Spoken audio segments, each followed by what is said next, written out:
Pakistan stock data channel में खुशामदीद। उम्मीद है आप खैरियत से होंगे। तो देखते हैं मार्केट का कैपमैन एनालिसिस। ये लें जी, 1500 पॉइंट्स। आईएमएफ के दिनों में जो एक दिन मार्केट ने 2200 पॉइंट्स लगाए थे, उसके बाद से अब तक एक दिन में सबसे ज्यादा पॉइंट्स डालने वाला दिन। और जो लोग 65,000 पे करेक्शन की उम्मीदें लगा के बैठे थे, मार्केट ने 65,000 को इस काबिल ही नहीं समझा कि वो 65,000 पे क्लोजिंग दे। जैसे हमारा ख्याल था कि आज जब मार्केट ओपन होगी तो 65 से ऊपर ही होगी और फिर हो सकता था वहां से नीचे जाए, लेकिन मार्केट ने ऊपर का ही रुख बना लिया और 66,200 पे क्लोज हुई है। और फिर हिस्टोरिक वॉल्यूम। ये और बात है कि वॉल्यूम ज्यादा छोटे स्टॉक्स में लग रहे हैं, जैसे कैल में बहुत ज्यादा वॉल्यूम लगा, लेकिन फिर भी वॉल्यूम तो वॉल्यूम है। देखिए, वॉल्यूम जो इतने ज्यादा लगते हैं ना, उसकी दो वजूहत होती हैं। एक तो वॉल्यूम लगा के लोगों को धोखा दिया जा रहा होता है कि भाई देखो कितने वॉल्यूम्स लग रहे हैं, और लोग जो हैं वो वॉल्यूम्स को देख के मार्केट में आ जाते हैं। और एक ये है कि जब नए इन्वेस्टर्स स्टॉक मार्केट में आ रहे हों तो फिर भी वॉल्यूम लग रहे होते हैं, या एग्जिस्टिंग इन्वेस्टर्स नई इन्वेस्टमेंट कर रहे हों। और पिछले कुछ अरसे से बज़ाहिर तो ऐसा ही लग रहा है कि स्टॉक मार्केट में नए पैसे आ रहे हैं। बहरहाल जी, मार्केट इतनी ऊपर होने के बावजूद भी हमारा पोर्टफोलियो तो कोई खास ऊपर नहीं है, थोड़ा सा ऊपर ही है, ज्यादा नहीं। लेकिन फिर भी बात वही है कि ये मार्केट की परफॉर्मेंस देख के एक मजा आ रहा है जरूर। और लग तो यही रहा है कि मार्केट जो है ना, नीचे नहीं आने वाली। देखिए, ये मार्केट का नहीं पता कि उसने कहाँ पे जाके रुकना है, लेकिन जब वो रुकेगी तो लोग जो ये समझते हैं ना, या बातें करते हैं कि भाई मार्केट जब ऊपर जाएगी तो फिर नीचे भी आएगी। ये बात सही है कि मार्केट जब ऊपर जाती है तो फिर वो नीचे भी आती है, लेकिन ये जरूरी नहीं कि बहुत थोड़े से अरसे में ऐसा हो। देखिए, असल में हो क्या रहा है। बात यह है कि शेयर्स जो हैं वो अपनी असल वैल्यू से बहुत नीचे थे, बहुत अरसे से। और क्योंकि मुल्क में इंस्टेबिलिटी हुई हुई थी, उसकी वजह से इन्वेस्टर्स मार्केट से गायब थे। और कुछ कभी कभार ऐसा होता है कि जानबूझ के भी मार्केट को प्रेशर में ले आते हैं लोग, ताकि आम लोग वहां से भागें और दूसरे लोग नीचे शेयर्स बाय करें और फिर वहां से पैसा बनाएं। तो वैल्यूएशंस बहुत चीप थी, लेकिन मार्केट में प्रेशर था। और पॉलिटिकली जो कुछ पाकिस्तान में हुआ उसके बारे में कोई बात नहीं करते कि वो सही था, गलत था या क्या था। लेकिन जो भी हो, इमरान खान को गिरफ्तार करने के बाद, पीटीआई को तितर बितर करने के बाद, और आईएमएफ का माहिदा अप्रूव होने के बाद, इन तीन इवेंट्स के बाद एक ऐसा फीलर आया या क्रिएट किया गया, या इन्वेस्टर्स को भी ये समझ आई, जो भी है, कि अब मुल्क में स्टेबिलिटी आ जाएगी। अगेन, जो कुछ हुआ हम इस वक्त किसी के हक में या किसी के खिलाफ में बात नहीं करेंगे, क्योंकि वो फोरम नहीं है। लेकिन जो भी हुआ, इन तीन इवेंट्स के बाद एक ये सेंटीमेंट क्रिएट हुआ कि अब मुल्क जो है, जितना लो मुल्क ने जाना था वो चला गया है, अब यहाँ से ये ऊपर आएगा। उसके बाद बहुत जल्दी में मार्केट 50,000 पे पहुंच गई। फिर वहां से 2-3 हजार की करेक्शन आई, फिर ऊपर गई, और वहां से अब नीचे आने का या रुकने का नाम नहीं ले रही। क्योंकि यही बात है कि जो इन्वेस्टर्स हैं वो अब वापस आ गए हैं मार्केट में, बड़े अरसे से आ गए हैं अब तो, लेकिन आते जा रहे हैं, रुक नहीं रहे। लेकिन ऐसा लग रहा है कि अब नए से नए इन्वेस्टर्स आ रहे हैं, इसमें फॉरेन इन्वेस्टर्स भी शामिल हो सकते हैं, इसमें लोकल भी हो सकते हैं, लेकिन वो आ रहे हैं। और ये जो बाहर के मुल्कों से जो इन्वेस्टमेंट्स आने की बातें हो रही हैं, हो सकता है वहां से भी कुछ इन्वेस्टमेंट स्टॉक मार्केट के अंदर भी आ रही हो या आगे भी आए। कहने का मकसद ये है कि जब ये स्टॉक मार्केट ऊपर जाना रुक जाएगी, जब स्टॉक मार्केट देखेगी कि भाई बस, कि मैंने इससे ऊपर नहीं जाना या इतनी तेजी में नहीं जाना, तो जरूरी नहीं है कि वहां पे जाने के बाद फिर मार्केट में क्रैशेस होने शुरू हो जाएं। जब मार्केट ने जहां पहुंचना है वहां पहुंच जाएगी, और वहां पे शेयर्स के लेवल्स थोड़े रीजनेबल हो जाएंगे, यानी कि जो उनको होना चाहिए, एग्जैक्ट फेयर वैल्यू पे ना भी हो, लेकिन उससे थोड़ा कम भी हो, लेकिन फिर भी एक रीजनेबल लेवल पे हो जाएंगे। डिविडेंड यील्ड वाले शेयर्स 15 से 20% वाली डिविडेंड यील्ड पे पहुंच जाएंगे। तो हो सकता है वहां पे मार्केट की तेजी रुक जाए, लेकिन कोई मेजर डाउनफॉल भी ना आए। तो हमें तो यही लग रहा है कि इस वक्त बहुत सारे प्लेयर्स पिछले कुछ अरसे से भी और आगे भी शेयर्स में लॉन्ग टर्म पोजीशंस बना रहे हैं। और ऐसी पोजीशंस में बात वही होती है कि जब उनकी बाइंग खत्म हो जाएगी तो वो एकदम बेचेंगे नहीं, जिसकी वजह से मार्केट क्रैश भी नहीं करेगी। थोड़ा बहुत ऊपर नीचे आ सकता है, करेक्शन होती है, उसको क्रैश नहीं कहते। जैसे कल एक ही दिन में 1,000 पॉइंट्स करेक्ट हो गए, लेकिन फिर वापस ऊपर चढ़ गई। तो इसलिए बज़ाहिर तो ऐसा लग रहा है कि मुल्की हालात कोई ज्यादा खराब नहीं होते, कोई दुनिया में कोई बड़ा मसला नहीं होता। तो कोई बड़ा क्रैश स्टॉक मार्केट में आते हुए नजर नहीं आ रहा। मार्केट जहां पे भी जाके रुकेगी, अगर मिसाल के तौर पे 70 पे जाके रुकती है, 75 पे रुकती है, या 80 पे जाके रुकती है, तो वहां पे जाके फिर थोड़ा स्टेबल हो जाएगी और आहिस्ता आहिस्ता ऊपर जाएगी। बल्कि हमें तो खुशी होगी कि अगले साल मार्केट सेंचुरी कर ले।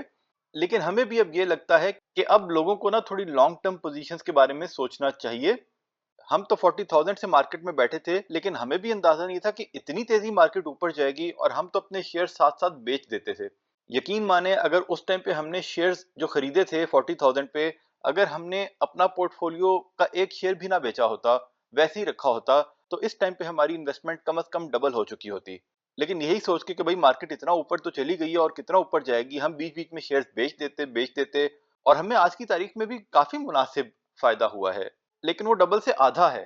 तो ये बात है कि अगर हमने उस टाइम पे एक भी शेयर ना बेचा होता, तो इस टाइम पे हमारी इन्वेस्टमेंट डबल हो चुकी होती। बहरहाल जो भी हुआ, इट्स ओके। पॉइंट ये है कि अब हम जो है ना अपने शेयर्स को जल्दी जल्दी बेचने वाला काम नहीं कर रहे। अब ऊपर जाता है तो थोड़ा बहुत बेच देते हैं, लेकिन ज्यादा नहीं बेचते, क्योंकि अभी कोई पता नहीं है कि ये तेजी कहां तक जाएगी। इसलिए हमने अब ये इरादा किया है कि अब हम जितने भी स्टॉक्स में इन्वेस्ट कर रहे हैं उनको हम जल्दी नहीं बेचेंगे। असल में हमने काफी मुनासिब प्रॉफिट बना लिया है पिछले कुछ अरसे में। उस हिसाब से अब हम ये रिस्क भी ले सकते हैं। यानी कि मार्केट में अगर 2-3 हजार पॉइंट्स की करेक्शन भी आ गई, तो भी हमारा प्रॉफिट थोड़ा कम तो हो जाएगा, लेकिन हम लॉसेस की तरफ नहीं जाएंगे। और हमें नहीं लगता कि अगर ऐसी कोई करेक्शन आई तो उसके बाद मार्केट फिर नीचे ही जाती रहेगी या वहीं पे रुक जाएगी, मार्केट फिर ऊपर आएगी, क्योंकि वैल्यूएशंस अभी भी चीप हैं। आगे बढ़ने से पहले बताते चलें, हम कोई बाय सेल कॉल नहीं देते, सिर्फ फंडामेंटल एनालिसिस करते हैं। फैसला सबने खुद करना है, क्योंकि मुनाफे में मौज अपनी अपनी और नुकसान में दौड़ अपनी अपनी। जो हमारी वीडियोस देखते हैं और पसंद करते हैं, उनका शुक्रिया। अब पहले सर्किट ब्रेकर्स को देख लेते हैं। तो वही इधर उधर की कंपनीज चली जा रही हैं। एफएफबीएल को कैप लगा, ये अच्छा है। पीआरएल ओपन तो 31 के आसपास हुआ था, लेकिन इसको फिर कैप लग गया। हमारे पास जो थोड़े से शेयर्स थे वो हमने आज इसमें से निकाल दिए हैं। वैसे तो हो सकता है ये यहाँ से 40-45 पे भी चला जाए, लेकिन पीआरएल को हमने लॉन्ग टर्म के हिसाब में होल्ड अभी किया नहीं था। ये और बात है कि लॉन्ग टर्म में तो ये 50-60 पे भी जा सकता है, क्योंकि इसका जो कैपेसिटी डबल करने वाला प्रोजेक्ट है वो बेनिफिशियल हो सकता है लॉन्ग टर्म में। लेकिन फॉर द टाइम बिंग हमने इसमें शॉर्ट टर्म में ही इन्वेस्ट किया था और वो हमने निकाल दिए हैं। और अगर लोअर कैप में देखें तो कुछ नहीं है। इसी तरह हमने जो है पीआरएल के साथ पीएसओ भी मुंसलिक था, पीएसओ कैप के पास ही क्लोज हुआ है। इसमें हमने जो शेयर्स लिए थे वो हमने बेसिकली इस न्यूज़ की वजह से ही लिए थे। तो जितना इसमें हम लॉन्ग टर्म इन्वेस्टमेंट का इरादा रखते थे वो हमने शेयर्स होल्ड कर लिए हैं, बाकी हमने इसमें से निकाल दिए हैं। और फिर मारी के बारे में हमने थोड़े दिनों पहले ही बात की थी। इस कंपनी को हो सकता है मूव 1 साल बाद लगे और हो सकता है 1 महीने में ही लग जाए। तो इत्तेफाक कुछ ऐसा हुआ कि 2-3 दिन से इसमें अपवर्ड मूव लगी हुई है। कल इसको आई थिंक अपर कैप हुआ था। तो बहरहाल हमने इसमें बहुत थोड़े से इन्वेस्ट कर लिए हैं लॉन्ग टर्म के लिए। हमने इसको लिया तो था वैसे 1600-1700 पे, लेकिन क्योंकि मूव नहीं हो रही थी तो हम उस टाइम पे निकल गए थे। बहरहाल एकदम ऊपर आ गई है और अब इसमें अपवर्ड ट्रेंड महसूस हो रहा है। तो हमने बहुत थोड़े से ले लिए हैं। इतने ही हैं कि अगर यहाँ पे रुक भी गया तो खैर है, और अगर ऊपर चला गया तो उतना में हम एडवांटेज ले लेंगे। इसी तरह अगर एटीआरएल को देखें और एनआरएल भी, ये आज जिस तरह हमें लग रहा था कि आज इनमें कोई खास मूव नहीं बनी, लेकिन अच्छी बात यह है कि ज्यादा नीचे भी नहीं गए। अब ये आने वाला वक्त ही बताएगा कि यहाँ पे कुछ अर्से स्टेबल रह के फिर किसी दिन मूव बनाएंगे, क्योंकि आज की परफॉर्मेंस देख के ऐसा लग नहीं रहा कि 350 को ब्रेक करेंगे, बल्कि हो सकता है 360 से भी कोई खास नीचे ना जाएं। बहरहाल देखें क्या होता है आगे। हमने तो इसमें 360 से 363 के दरमियान ये ऊपर नीचे होता रहा। हम 360 पे खरीद लेते, फिर 362 पे बेच देते। इस तरह हमने दिन में 10 ट्रांजैक्शन हो गई और 1,000 रुपये हमारा बन गया। तो इस तरह जब थोड़े बहुत पैसे पड़े हो हमारे पास, और जिस शेयर पे हमें ट्रस्ट हो कि भाई अगर यहाँ से नीचे चला भी गया तो हम होल्ड कर लेंगे, तो उस पर हम कभी कभी इस किस्म का खेल खेल लेते हैं और कभी कभी फायदा हो जाता है। तो आज इससे हमने 1,000 रुपया बना लिया। उसके बाद जी एफएफबीएल में आज काफी तेजी रही और कैप लगा तो हमने अपना 1,000 बेच दिया। इसमें थोड़े से हमारे पास रह गए हैं और वो हो सकता है अब हम इसमें थोड़ा होल्ड कर लें। उसके बाद एफएफएल में आज मूव बनी। ये देखें एकदम इसमें जंप लगा। बड़े अरसे के बाद इसने 10 को ब्रीच किया है, 10 के लेवल को। तो हो सकता है बहुत से टेक्निकल एनालिस्ट आपको इसको ब्रेकआउट ही कंसीडर करें। और अगर पिछले 5 साल की परफॉर्मेंस देखें तो वैसे 2-3 साल पहले 21-22 तक था, और 5 साल पहले ये 33 तक भी था। और इसको हमने ग्रोथ शेयर के तौर पे आइडेंटिफाई किया हुआ है अगले 5 सालों में, क्योंकि इनकी मैनेजमेंट इनको ग्रो करना चाहती है। तो हो सकता है ये अपना डब्ल्यू आने वाले 1-2 साल में मुकम्मल कर ले। और हमने इसमें थोड़े से 4-5 हज़ार शेयर्स लेके रख दिए हैं लॉन्ग टर्म के लिए। क्योंकि देखें ऐसे शेयर्स में रिवॉर्ड के चांसेस ज्यादा होते हैं, लेकिन रिस्क भी होता है कि हो सकता है ये ऊपर ना ही जाए। थोड़ा बहुत कर लेते हैं कि अगर ऐसी कोई मूव बनी तो उसका फायदा उठाएं। उसके बाद आज ईफर्ट में काफी तेजी रही। अब ईफर्ट जो है, और आगे हम एक और शेयर की बात करेंगे। ये शेयर जो है ना, अच्छे शेयर तो हमेशा से हैं और हमेशा से हमने इनको हाईलाइट किया हुआ है। लेकिन इन शेयर्स में एकदम उस तरह मूव नहीं बनी, कभी कभी बन जाती है, लेकिन ये ना बहुत ही आहिस्ता आहिस्ता एक एक रुपया बढ़ा बढ़ा के ये इतना ऊपर आ गए हैं कि बंदा सोचता है कि यार अब इसमें लेना सही है कि नहीं। लॉन्ग टर्म के हिसाब में तो सही है, लेकिन ये इतना ऊपर आ गया है तो क्या यहाँ से लेना चाहिए कि नहीं। असूली तौर पे तो इसका जो रीसेंट हमने एनालिसिस किया था, उस वक्त तो ये 77 रुपए पे था, तो वहां पे लेके रख लिया होना चाहिए था और लॉन्ग टर्म के लिए आप डिविडेंड के लिए इसको रखें। लेकिन वही बात है, हमने भी 77 पे लेके 90 पे निकाल दिया था, काफी मुनासिब प्रॉफिट कमा लिया, लेकिन हमें नहीं आइडिया था कि इतना ऊपर निकल जाएगा। तो इस टाइम पे तो हमने इसमें बहुत ज्यादा इन्वेस्ट नहीं किया हुआ, थोड़े से सिर्फ लॉन्ग टर्म के लिए लेके रखे हुए हैं। लेकिन जब किसी शेयर को चलाना हो तो कहीं पे भी ले जा सकते हैं। अब हम आपको एक शेयर दिखा दें, BWCL, बेस्ट पे सीमेंट। अब इसके जो पेआउट्स अगर देखें तो ये तकरीबन एंग्रो जैसे ही हैं या थोड़े से बेहतर हुए हैं। तो अगर इसके 20-22 हैं तो एंग्रो के भी 17-18 हैं, तो बहुत ज्यादा फर्क नहीं है।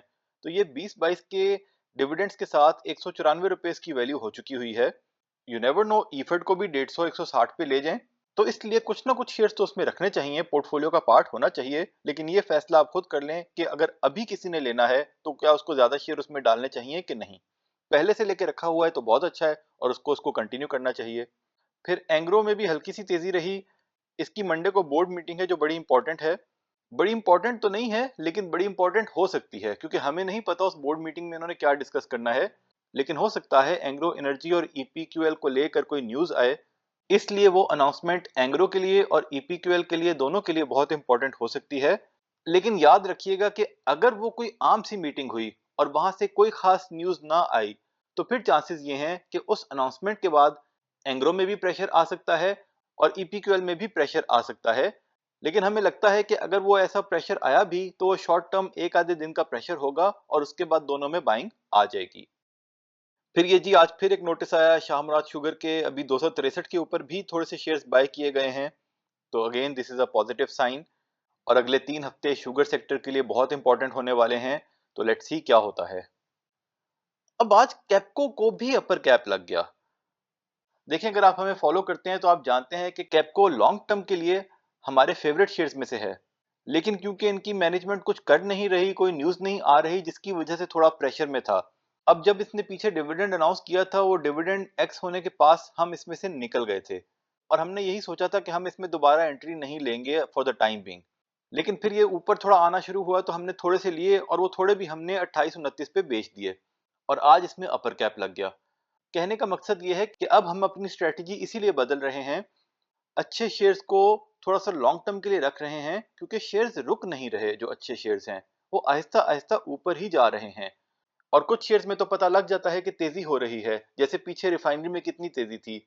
लेकिन कैपको ने जो है ना, बड़ी स्ट्रेटेजिकली मूव दी है, बहुत ही आहिस्ता आहिस्ता रेंगते रेंगते रेंगते रेंगते इतना ऊपर आ गया। तो एक हिसाब से देखा जाए तो ये अपॉर्चुनिटी हमसे मिस हो गई है। लेकिन लॉन्ग टर्म के लिए इस रेट पे भी बुरा नहीं है, लेकिन हमने काफी अपॉर्चुनिटी मिस कर दी है, क्योंकि हमें यही लग रहा था कि ये अभी कुछ अरसे के लिए थोड़ा प्रेशर में रहेगा। लेकिन अभी ये देखते हैं 6 महीने में। देखें, ये जब एक्स होके नीचे आया तो ये नीचे और चला गया और ये 22 तक गया, और 22 पे जाने के बाद कुछ अरसे के अंदर ही ये देखें, अब ये 3155 पे आ गया है। यानी कि इतने से अरसे में इसने 40-45% का गेन दे दिया है। एट द सेम टाइम अगर हम आल्टन एनर्जी को देखें तो ये भी जब एक्स हुआ, एक्स होने के बाद ये काफी नीचे आ गया, 19 तक गया, लेकिन ये भी उतना ऊपर नहीं आया। हालांकि ये भी अच्छा डिविडेंड दे रहा है। तो ये भी पता नहीं चलता कि किस शेयर को किस वक्त उठा दिया जाएगा। इसीलिए बेहतर यही होता है कि डाइवर्सिफाई करके रखें और अभी की स्ट्रेटेजी में थोड़ा सा लॉन्ग टर्म होल्ड करना ही बेहतर है। लेकिन अभी हम कैपको का ना ग्राफ देखते हैं। ये देखें जी, आज इसको वॉल्यूम्स बहुत थोड़े थोड़े लगे, लेकिन देखें 3 बजे के बाद इसमें एकदम कितने वॉल्यूम्स लगे, तो ये अपर कैप हो गया। ये तकरीबन 1 मिलियन यहाँ पे हुए और 1.7 मिलियन यहाँ पे हुए। और ये इस तरह की बाइंग ना, जैसे हम पहले भी बता चुके हैं, या तो ये धोखा होती है कि एक इंस्टीट्यूशन ने दूसरी इंस्टीट्यूशन को बेचा, एक ब्रोकर ने दूसरे ब्रोकर को बेचा। लेकिन अभी के सिनेरियो में हमें ये रियल बाइंग लग रही है और हमें ये लग रहा है कि जैसे एग्रो फर्टिलाइजर भी इतना ऊपर आ गया है और कैपको भी इतना ऊपर आ गया है कि जो इंस्टीट्यूशंस हैं वो आहिस्ता आहिस्ता, या फॉरेन इन्वेस्टर्स जो अकल रखते हैं, जो जानते हैं कि भाई किस हिसाब से शेयर्स में इन्वेस्टमेंट करनी चाहिए, वो अच्छे अच्छे शेयर्स को, अच्छी डिविडेंड यील्ड वाले शेयर्स को आहिस्ता आहिस्ता एक्यूमुलेट करते जा रहे हैं। इसलिए ये आहिस्ता आहिस्ता ऊपर जा रहे हैं और रुक नहीं रहे। देखिए पिछले साल कैपको ने 8 या ₹8.5 का डिविडेंड दिया, तो 31 के रेट पे, और चांसेस यही हैं कि कुछ किए बगैर वो अगले साल भी 8 का डिविडेंड तो दे ही सकते हैं। तो इस रेट पे भी डिविडेंड यील्ड कैपको की 25 से ऊपर है। तो हम इसमें इस वक्त पोर्टफोलियो का बहुत मेजर पोर्शन तो इन्वेस्ट करने का इरादा नहीं रखते, लेकिन आज हमने इसमें थोड़े से बाय किए हैं और कुछ अगले हफ्ते में हम प्लान कर रहे हैं इसमें थोड़े और बाय करना। और हम कोशिश ये करेंगे कि अगर हमारा कोई शेयर थोड़ा ऊपर चला जाता है तो उसको बेच के यहाँ पे शिफ्ट हो जाएं लॉन्ग टर्म के व्यू के साथ। और ये लॉक लगने के बाद जो नीचे आया है उसकी वजह हमें ये लगती है कि बेसिकली वहां पे एकदम जो बाइंग आई, जब वो बाइंग पूरी होगी तो मार्केट में इतने बायर्स नहीं थे, और जब लॉक खुला और हमारे जैसे कुछ लोगों ने सोचा होगा कि भाई लॉक खुल गया है, अब ये नीचे ना चला जाए, इस शेयर में डाउन ट्रेंड ना आ जाए, तो बेहतर है यहीं बेच दो, तो उस चक्कर में शायद थोड़ा नीचे आ गया है।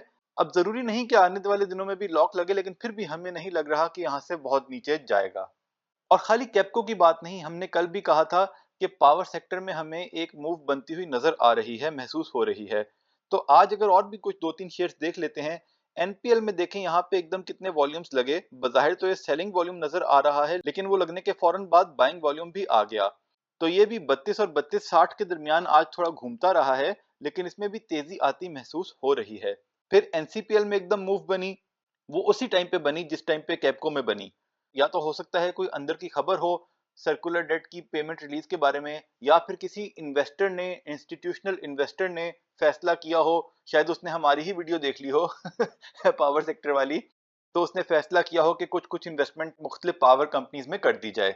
तो यहाँ पे अच्छी खासी बाइंग आई एनसीपीएल में, लेकिन ये ऊपर नीचे होता रहा। ये देखें यहाँ पे फिर बाइंग आई, और हमने तो इसमें 1-2 हज़ार बेचे भी थे 26-50 पे, फिर जब वो 26 पे नीचे आया वापस खरीद लिए, और इसमें हमारी रीजनेबल होल्डिंग है। लेकिन अब हम इसमें ज्यादातर होल्डिंग लॉन्ग टर्म के लिए ही रखना चाहते हैं। एलपीएल में भी देखें तो अच्छे खासे वॉल्यूम्स लगे, रेट ऊपर नहीं गया, और उसके बाद ईपीक्यूएल में भी बीच में वॉल्यूम्स अच्छे लगे। तो ये एक इंडिकेशन हमें ऐसी नजर आ रही है कि अगले हफ्ते में पावर सेक्टर की बारी आ सकती है। अब जरूरी नहीं आए, हमें ऐसा लग रहा है तो हमने आपको बता दिया। तो आप अपनी मर्जी से फैसला करें। हमने तो पावर सेक्टर में वैसे भी काफी ज्यादा इन्वेस्टमेंट की हुई है। हमारा सबसे बड़ा पोर्टफोलियो अगर सेक्टर की बात करें तो वो पावर सेक्टर ही है आज की तारीख में। लेकिन हम इसमें उतना डाइवर्सिफाई नहीं कर सके जितना हमें करना चाहिए था, और कुछ शेयर्स जो हमारे पास थे वो रुके हुए हैं, और जो नहीं थे वो ऊपर चले गए हैं। लेकिन हमें फिर भी उम्मीद है कि जो रुके हुए हैं वो भी जाएंगे, बस घबराना नहीं है। और अपने आप को यही तसल्ली दिलानी है, all is well, all is well. आज हम आपके सामने एक और छोटा सा एनालिसिस रखते हैं। ये देखें, जब आईएमएफ की न्यूज़ आई थी तो ये मार्केट ऊपर जानी शुरू हुई थी। तो हम यहाँ से ज़रा देखते हैं कि जुलाई से लेके अब तक फिपिलिपि का क्या स्टेटस है। वैसे हम फिपिलिपि को ज़्यादा नहीं देखते होते, और इसकी वजह हम पहले बता चुके हैं, क्योंकि 40 से 50 के दौरान भी बहुत से एनालिस्ट आम सरमायाकारों को सिर्फ इसलिए खरीदने नहीं दे रहे थे क्योंकि उनके मुताबिक इंस्टीट्यूशंस बाइंग नहीं कर रहे, ज़्यादा इंडिविजुअल्स कर रहे हैं। तो वो उनको यही डराते थे कि भाई इंडिविजुअल्स अगले दिन बेच देंगे तो आप ना खरीदें। और क्योंकि हम इसको फॉलो नहीं करते, इसलिए हमने इसकी बेसिस पे डिसीजन नहीं किया और हमने बाइंग की हुई थी। तो अब फिपिलिपि को जरा देखते हैं। ये देखें 1 जुलाई से लेके अब तक, तो इसमें देखें बैंक्स ने 100 बिलियन की तकरीबन सेलिंग की है, ब्रोकर्स ने थोड़ी सी सेलिंग की है, म्यूचुअल फंड अभी तक सेलिंग ही कर रहे हैं। इंश्योरेंस कंपनी जरूर बाइंग पर आई हैं, लेकिन म्यूचुअल फंड्स ने मार्केट को बिल्कुल सपोर्ट नहीं किया, हमें नहीं पता क्यों, मतलब पॉजिटिव होने के बाद भी नहीं किया। अब कंपनीज की जो इतनी बाइंग आई है, ये तो बेसिकली ज्यादातर कंपनीज अपने शेयर्स बायबैक कर रही हैं। मेन तो वही है, और भी होगी लेकिन मेन यही है। लेकिन असल में इस टाइम पीरियड में फॉरेन कॉर्पोरेट्स की बाइंग आई है, जिसकी वजह से मार्केट इतनी ऊपर चली गई है कि अब रुक ही नहीं रही, और ये बाइंग मुसलसल आती जा रही है। अब म्यूचुअल फंड्स का हमने बताया कि वो तो अभी तक बाइंग नहीं कर रहे, लेकिन बैंक्स ने इस टाइम पीरियड में इतना क्यों बेचा? अब ये देखने के लिए हमें फिपिलिपि का पुराना डेटा देखना पड़ेगा। पीटीआई की हुकूमत गई थी मार्च एंड में। 1 अप्रैल 2022 से लेके 30 जून 2023 का फिपिलिपि का डेटा देखते हैं। ये देखें जी, तो अब तरतीब थोड़ी ऊपर नीचे हो गई है। बैंक्स ने इस टाइम पीरियड में 114 मिलियन डॉलर्स की बाइंग की थी और उस टाइम पे जो स्टॉक मार्केट का पट्टा बिठाया था वो असल में इंश्योरेंस कंपनीज और म्यूचुअल फंड्स ने था। इंस्टीट्यूशंस का काम होता है स्टॉक मार्केट को सपोर्ट करना, लेकिन इन्होंने अपने पैसे बचाने के चक्कर में मार्केट को इतना जलील किया कि सब लोगों को इन्होंने जलील करके रख दिया। उस टाइम पीरियड में भी कंपनीज ने बाइंग की। कुछ कंपनीज के बायबैक्स भी हो सकते हैं और कुछ कंपनियां जो हैं वो वैसे जब उनकी वैल्यू नीचे जा रही हो तो उनके डायरेक्टर्स भी शेयर्स बायबैक कर लेते हैं कंपनी की शेयर प्राइस को सपोर्ट देने के लिए। और उस टाइम पे ओवरसीज पाकिस्तानियों ने भी बहुत बाइंग की। फॉरेन कॉर्पोरेट्स भी सेलिंग पे थे। तो ऐसे में बैंक्स ने बाइंग क्यों की? इस बारे में एक तो ये स्टांस लिया जा सकता है कि भाई वैल्यूएशंस इतनी कम थी कि बैंक्स ने बाइंग कर ली। लेकिन बैंक्स भी तो इंश्योरेंस और म्यूचुअल फंड की तरह इंस्टीट्यूशंस हैं। जब वो सेलिंग कर रहे थे तो बैंक्स ने बाइंग क्यों की? असल में इसके पीछे एक कुछ एनालिस्ट का भी ये ख्याल है, एक थ्योरी भी कह सकते हैं आप इसको रूमर्स भी कह सकते हैं, कि जब हालात मुल्की खराब हो रहे थे और सारे के सारे लोग शेयर मार्केट में बेच रहे थे, तो वहां पे उस वक्त की हुकूमत ने या उस वक्त के जो भी कर्ता धर्ता थे, उन्होंने बैंक्स के जरिए बाइंग करवाई। उन्होंने बैंक्स को ये इंस्ट्रक्शंस दी, हो सकता है स्टेट बैंक के जरिए दी गई हो या हो सकता है किसी और तरीके से, कि मार्केट को एक सर्टेन लेवल से ज्यादा गिरने नहीं देना। वरना जितना प्रेशर उस टाइम पे था, लोग तो ये भी कहते थे कि 40 से मार्केट 30 पे भी चली जाएगी। ये और बात है कि शेयर्स बहुत नीचे आ गए। फिर भी जब फॉरेन कॉर्पोरेट सेल कर रहे हैं, जब म्यूचुअल फंड सेल कर रहे हैं, जब इंश्योरेंस सेल कर रही है, उस वक्त अगर कोई बाय ना करता तो मार्केट इंडेक्स ने तो 20,000 पे पहुंच जाना था। तो वहां पे कोई बाइंग के लिए तैयार नहीं था। और बज़ाहिर ऐसा ही लगता है कि वहां बैंक्स को इंस्ट्रक्शंस दी गई, जिसकी वजह से जब भी मार्केट नीचे जाती तो बैंक्स उसमें बाइंग कर लेते और फिर मार्केट को सपोर्ट देते और फिर एक सर्टेन लेवल से वो नीचे ना जाती। और अब जब आईएमएफ का मसला हल हो गया है और स्टॉक मार्केट में बाइंग आ रही है, जैसे इंश्योरेंस कंपनीज की बाइंग आई, कंपनीज के बायबैक आए, और खसूसन जब फॉरेन कॉर्पोरेट्स ने इन्वेस्टमेंट शुरू की है, तब से मार्केट में बूम लग गया है। और बैंक्स जिन्होंने 1.5 साल माल जमा किया था वो आहिस्ता आहिस्ता अब अपना माल बेच रहे हैं, क्योंकि बैंक्स का असल काम स्टॉक मार्केट में सरमायाकारी करना वैसे भी नहीं है। बैंक्स का धंधा तो इस तरह चलता है कि वो लोन देते हैं, उस पे इंटरेस्ट कमाते हैं, और जिन्होंने उनके पास डिपॉजिट्स रखे होते हैं उनको वो इंटरेस्ट में देते हैं, उस इंटरेस्ट में से जो उन्होंने कमाया। यानी कि इंटरेस्ट कमाते हैं 20% पे और इंटरेस्ट देते हैं 18% पे, और बीच में 2% उनकी इनकम होती है। इसी तरह बैंकिंग कारोबार चलता है। और अगर उनके पास कोई थोड़ा फालतू पैसा हो तो उसको स्टॉक मार्केट में रख लेते हैं। लेकिन हमारी अंडरस्टैंडिंग ये है कि वो अपना ज्यादा पैसा स्टॉक मार्केट में नहीं लगाते, क्योंकि बात वही है कि उन्होंने डिपॉजिट्स के अगेंस्ट इंटरेस्ट देना है और उसके लिए उनको रनिंग इनकम चाहिए, यानी कि लोन देके इंटरेस्ट लें। क्योंकि स्टॉक मार्केट का पता कोई नहीं होता, 3-3 साल के लिए वो मंदी में चली जाए तो बैंकों के पास पैसा कहाँ से आएगा कि वो अपने डिपॉजिट्स पे इंटरेस्ट अदा कर सकें। तो इसलिए हमें लगता है कि उस टाइम पीरियड पे बैंकों ने बाइंग किया क्योंकि उनको बाइंग की इंस्ट्रक्शंस थी। और अब क्योंकि मार्केट में बायर्स वापस आ गए हैं तो वो आहिस्ता आहिस्ता बेच के मार्केट से एग्जिट ले रहे हैं। लेकिन उनका बेचना बिल्कुल भी बुरा साइन नहीं है जब तक के बायर्स मौजूद हैं और बायर्स का इनफ्लो बढ़ता जा रहा है। और इसमें खास तौर पे इंश्योरेंस कंपनीज और फॉरेन कॉर्पोरेट्स ने सपोर्ट दी है। और जिस तरह मामला चल रहा है, फॉरेन कॉर्पोरेट्स की बाइंग अभी भी हमें लग रहा है कि आगे कंटिन्यू रहेगी। और इसमें जो सबसे बड़ा कल्प्रिट है म्यूचुअल फंड्स, अभी रिसेंटली खबर आई है कि काकर साहब म्यूचुअल फंड से भी कुछ डिस्कशंस कर रहे हैं कि भाई वो बाइंग करें। तो हमें रीजन तो नहीं पता कि म्यूचुअल फंड्स ने अभी तक बाइंग क्यों स्टार्ट नहीं की, लेकिन अगर म्यूचुअल फंड्स भी बाइंग पे आ गए तो ये मार्केट के लिए और पॉजिटिव होगा। तो बैंक्स का बेचना बिल्कुल भी गलत नहीं है, बिल्कुल भी मार्केट में नेगेटिविटी नहीं फैला रहा। वो बस आहिस्ता आहिस्ता जब उनको अच्छे रेट्स मिलते जा रहे हैं तो वो जो उन्होंने इतने अरसे एक्यूमुलेट किया तो वो उससे एग्जिट करते जा रहे हैं। यही हमें इससे समझ आती है। तो लेट्स होप कि वॉल्यूम्स आते रहें, क्योंकि जो लोग यही कह रहे हैं कि मार्केट ऊपर जाई जा रही है, अब क्रैश आएगा, अब क्रैश आएगा, उनको ये चीज देखनी चाहिए कि बाइंग इंटरेस्ट अभी भी मौजूद है। और जब तक ये बाइंग इंटरेस्ट मौजूद है, नए इनफ्लोस मार्केट में आ रहे हैं, तो मार्केट का ट्रेंड जो है वो नेगेटिव होता नजर नहीं आ रहा।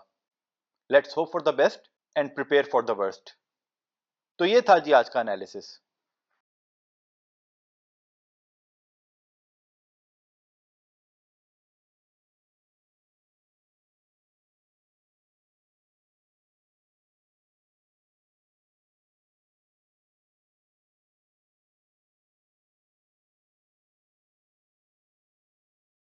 ये सारा डेटा हमने PSX की साइट से लिया, आप खुद वैलिडेट करें, फिर अपना फैसला करें।